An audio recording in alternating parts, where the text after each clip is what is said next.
Breaking news, WBC Lightweight Champion Shakur Stevenson pumirma na ng 2-fight deal kay Eddie Hearn ng Matchroom Boxing Promotion.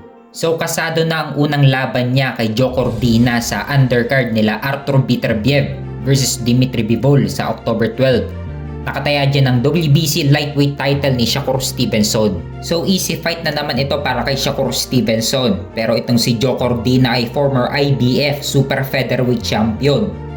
Huling laban niya natalo siya via TKO sa round 8 kay Anthony Cacase at naagaw ang IBF Super Featherweight title niya. So hindi masyadong inaabangan ngayon ang laban ni Shakur Stevenson dahil nanggaling sa pagkatalo ang huling naging laban ng kalaban niya.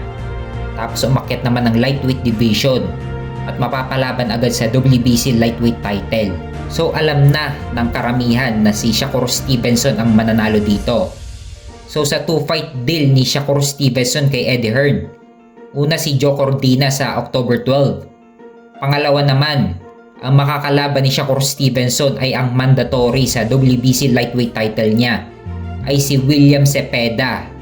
At target ikasaang laban sa buwan ng February sa susunod na taon. At pagkatapos kay William Cepeda, target naman ikasaang laban kay WBA lightweight champion Tank Davis sa summer next year.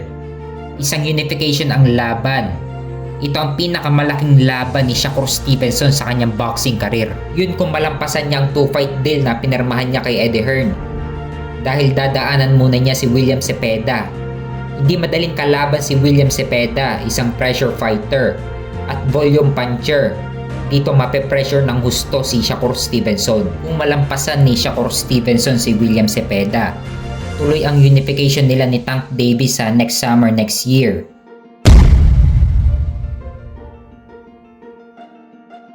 Sa kabilang banda naman, interim WBC light heavyweight champion David Benavides muling magbabalik ngayong December 14. Pero hindi pa sinabi kung sino ang makakalaban niya.